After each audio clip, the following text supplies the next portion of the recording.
Bienvenidos un día más al podcast de Raíces de la Historia de la Psicología. Somos estudiantes de primer año de Psicología y nos tocó hablar sobre un personaje muy interesante llamado Francis Bacon. Podríamos comenzar dando un poquito de contexto de quién fue y cuándo vivió. Bueno, esta persona, nacida en Inglaterra en 1561, fue un destacado en esa época filósofo y político inglés. Sus padres también eran muy importantes, ya que su padre fue un alto magistrado de la reina Isabel I. Sí, y yo sé que su mamá fue la que lo educó bajo los principios del puritanismo calvinista. No tenía cualquier papá, no tenía cualquier familia. No, o sea, su mamá le dio su educación, debe haber sido una mujer con mucha información. Era una familia relevante para la época igual. Sí, pues. Ser alto magistrado de la reina de Inglaterra no es menor. No por nada también estudió en el Trinity College de Cambridge. O sea, parte de por qué logró sus estudios es por su familia tan influyente. Estudió leyes. Entró a estudiar leyes. Pero por lo que tengo entendido las dejó, ¿o no? Claro, la había dejado y tuvo que retomar porque tuvo que independizarse porque su padre murió repentinamente. Tuvo que mantenerse. Y ejerció también. Sí, tuvo una carrera de gran éxito en la política y varios títulos igual en esa época. Sí, trabajó cerca de los monarcas, primero de Isabel I y luego de Jacob I. Sí, fue nombrado en esos tiempos barón de Verulán, vizconde de St. Albans y el canciller de Inglaterra por Jacobo I. Lamentablemente en 1621 lo procesaron por cohecho y prevaricación. La corrupción. ¿Y volvió a recuperar sus cargos? Estuvo un tiempo encarcelado, lo pusieron en libertad, pero nunca recuperó el favor real que tenía.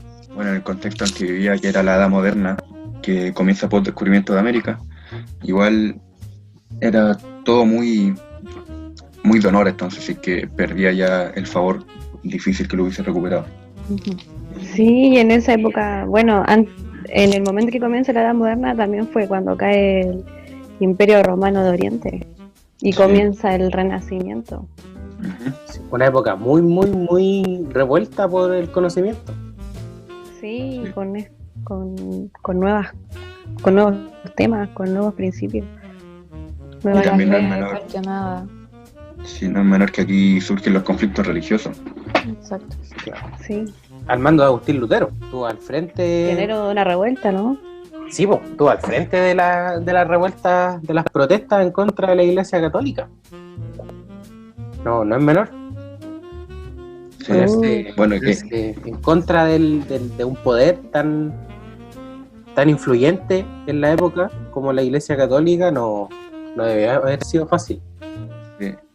Bueno, los criticaba fuertemente por las malas prácticas que ejercían en esos tiempos, que eran tales como la venta de indultos. Claro. Y como dice el Sergio, debe haber sido potente porque en ese momento la iglesia era súper importante y tenía mucho poder. Los monarcas de esa época eran todos católicos, cristianos. Sí. Claro, pero con su crítica, que fue bastante grande, podemos ver lo notorio que fue porque dividió a Europa en dos posturas, por los protestantes y los católicos. Mira, lo importante y el peso que debe haber tenido para dividir gran parte de Europa en dos posturas. O quizás cómo afectó lo que él plantea. Al punto de que dividió la Iglesia Católica, dividió el cristianismo. Sí. Claro, y esa es una de las causas de las guerras religiosas, que fueron bastante violentas.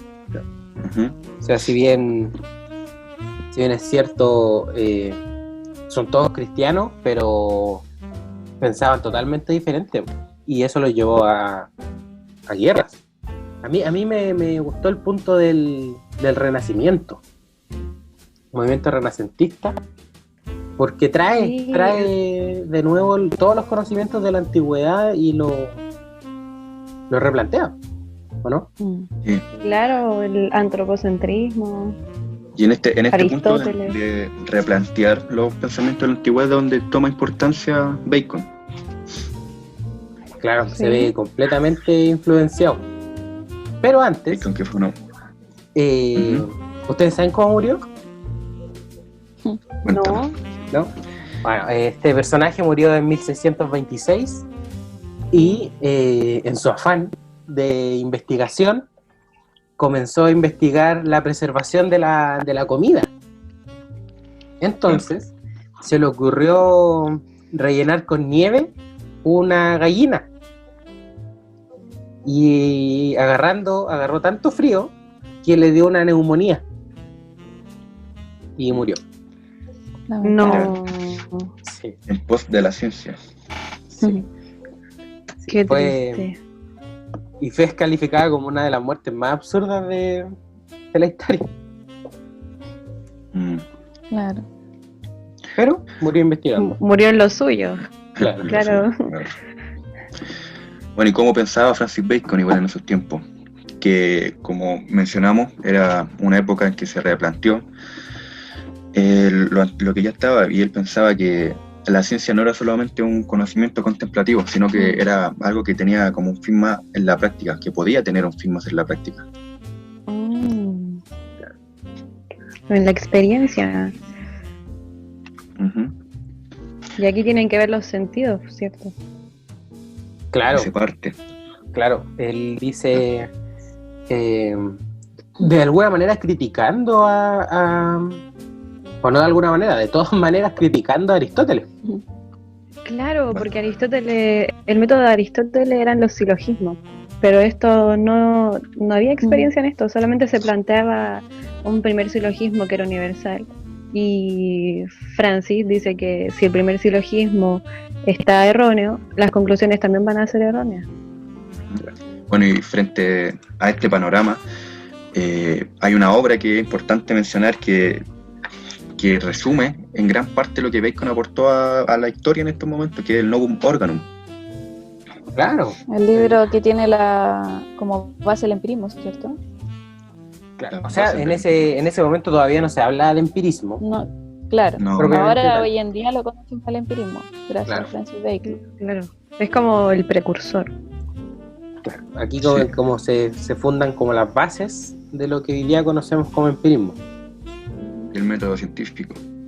Claro, Claro. que después va a constituir lo que es el método científico, tal cual como lo conocemos hoy día. Por lo mismo es que este título, el Novum Organum, también es la gran restauración. Claro, es calificada como la gran restauración por lo mismo, porque viene de alguna manera restaura como todos los conocimientos que se habían adquirido durante 2 eras de la humanidad, la antigüedad y la Edad Media. Sí. Y Claro, tiene, y plantea una nueva forma. claro, y tiene valiente decir que todo el conocimiento acumulado era impreciso y estaba mal, no estaba bien logrado. De hecho, tiene una cita que dice: sería insensato y contradictorio en sí mismo pensar que es posible hacer lo que hasta ahora nunca se ha hecho por procedimientos que no sean totalmente nuevos. En esa cita se resume bastante bien lo importante que quería transmitir. Claro. Cosas nuevas. Y deja claro de alguna manera que era el procedimiento con el cual se hacía ciencia que estaba mal. Frente a esta cita y a este procedimiento que él menciona, él plantea los llamados ídolos, que provocan razonamientos incompletos e imprecisos que no nos permiten llegar a la verdad.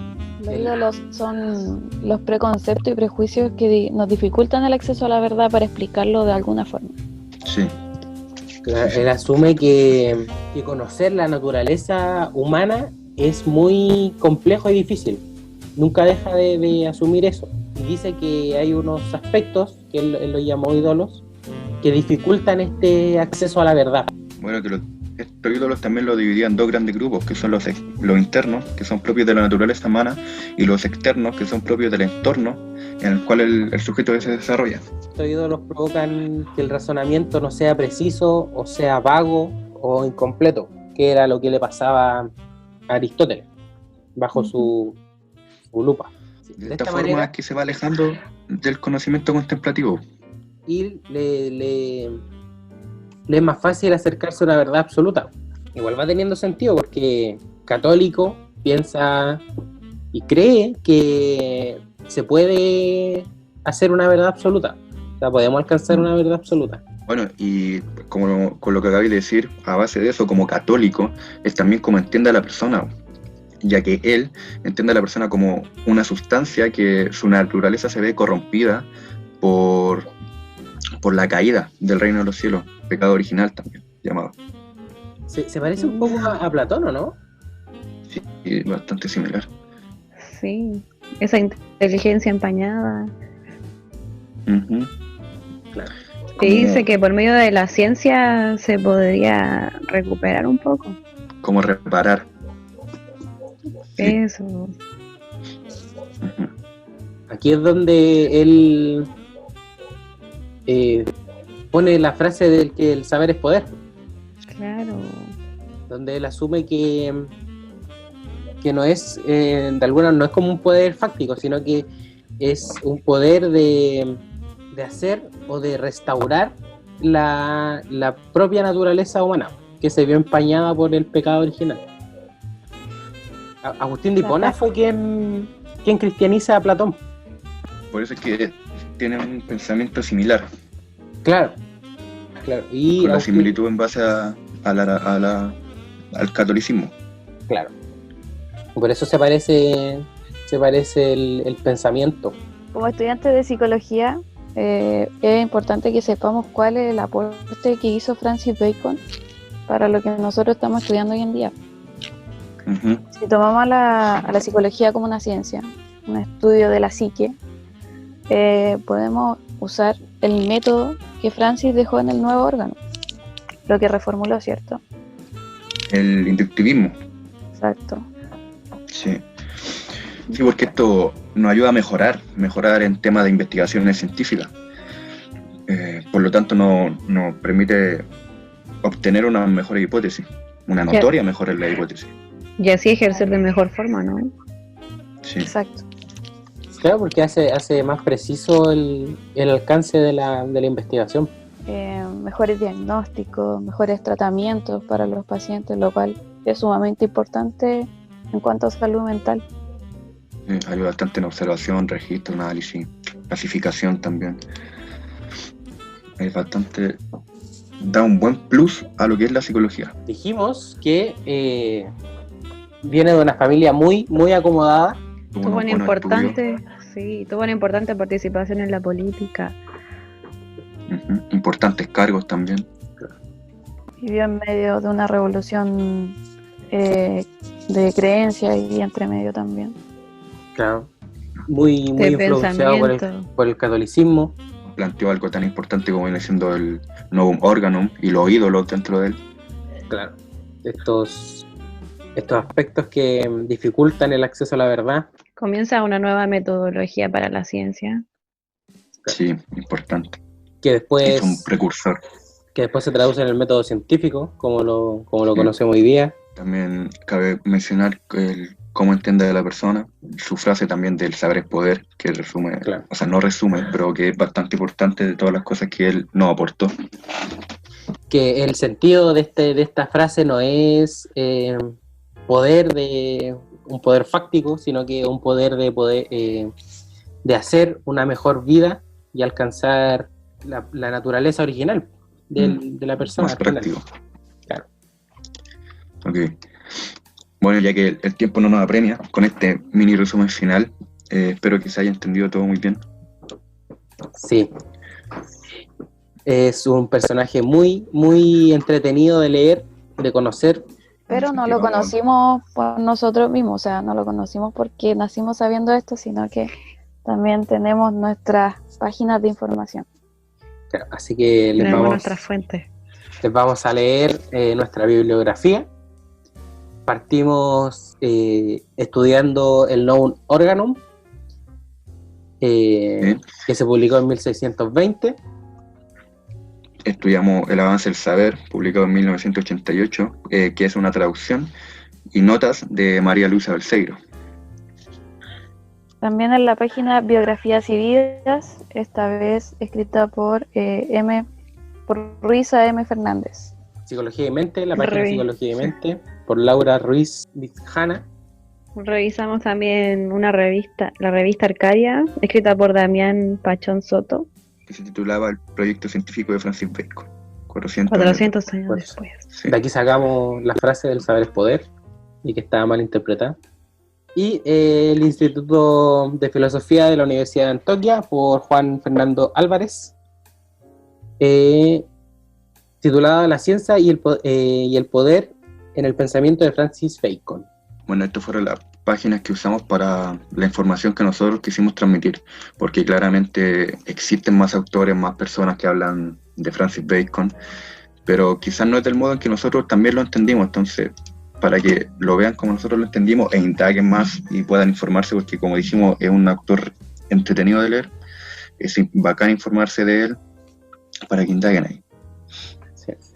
Esperando que les haya gustado, que se hayan entretenido y que hayan comprendido toda la información en este trabajo. Muchas gracias a todos. Muchas gracias por su atención. Nos vemos en un nuevo capítulo.